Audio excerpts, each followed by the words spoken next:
Xoş gördük əziz dinləyicilər. Bilirsiniz ki, dünənləri dünya tarixinə düşəcək bir əməliyyat baş verdi. Bu əməliyyat 3 saat 20 dəqiqə çəkməklə dünya tarixinə düşdü və Amerika öz ərazisindən 3000 kilometr uzaqlıqda yerləşən və Ukraynadan da 400.000 kvadrat kilometr böyük olan bir dövlətə daxil oldu. Əməliyyat keçirdi, onun rəhbərini və yoldaşı ilə birlikdə götürüb Amerikaya apardı. Bununla da bütün dünyaya və özünü çox qütblü dünya hesab edənlərə də öz layiqli cavabını verdi.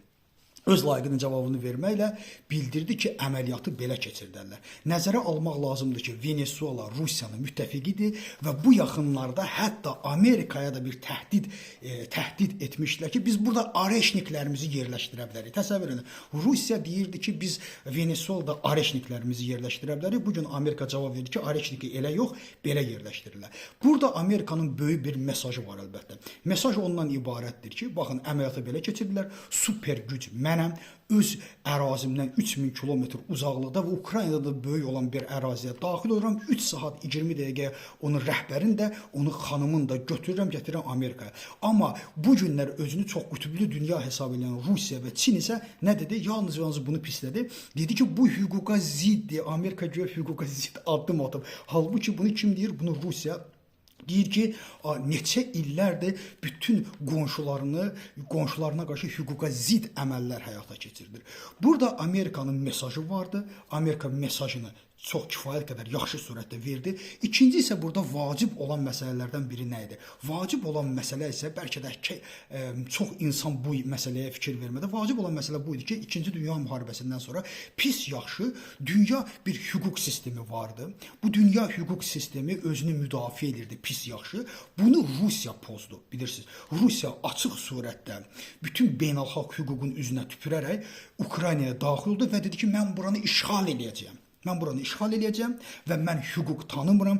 Güc kimdədirsə o da qalibdir. Baxın, bu günləri Rusiyanın atdığı bu hüquqa zid hərəkət Amerikanı gətirib Venezuelanı tutmağa gətirib çıxartdı. Bu hüquqa zid hərəkət məhz bu günləri Amerikaya sərf edir, onun müttəfiqlərinə sərf edir və Amerika bu mesajı əslində dünyaya verdi və bildirdi ki, siz bu hüquq sistemini pozarsınızsa, dağıdarsınızsa, bu elə ən çox mənə sərf edəcək və əməliyyatı bu formada keçirdərlər. Mən hələ də dünya gücüyəm, super gücüyəm və çox qütblü dünyanın ki, gücləri bilirsiniz, çox qütblü dünya yaradırsansa, o qütbün öz tərəfdarları olmalıdır. Amma bütün bu Rusiyanın əməliyyatından sonra ən böyük zərbə Rusiyaya dəyir. Areşnik yerləşdirmək istədi, Venezuela əldən çıxdı.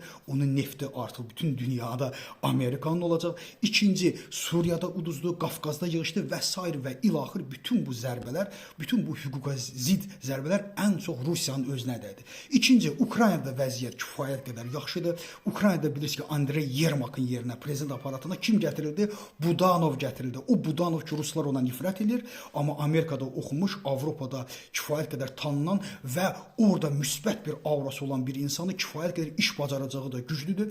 Amma bu Budanov isə Rusiyada nifrətlə qarşılanan şəxsdir. Çünki Rusiyaya qarşı keçirilən ən ciddi əməliyyatların başında məhz bu cavan oğlan durur və demək ki, bundan sonra bəzi insanlar ki var ki, düşünürdülər ki, Rusiya ilə Amerika danışıblar, mən məsələni sən Kiyevi tut, mən filan keçir, sən tuta bilmədin, amma Amerika necə tutduğunu dünyaya nümayiş etdirdi. Mən düşünürəm ki, əlbəttə ki, Amerikanın müəyyən mənada Rusiyaya loyal davranışının da elə səbəbləri bundan ibarət idi ki, o öz işlərini görə bilsin Amerikada da. Artıq öz işini gördü. Venezuela kimi bir dövləti belə deyə ələ keçirdi. Mən onu düşünürəm ki, bundan sonra Rusiya üçün daha ağır məsələlər ortaya çıxır. Burada razılaşdırma bir məsələsi ola bilməz. Çünki bunlar ittifaq qurularaq bir iş görməyiblər. Burada ittifaqdan söhbət gedə bilmir. Burada hər bir dövlət özü üçün əlbəttə işləyir. Rusiya ilə Amerika heç vaxt müttəfiq olmayıb. Bu müttəfiqlikdən də söz belə gedə bilməz. Təşəkkür edirəm diqqətiniz üçün.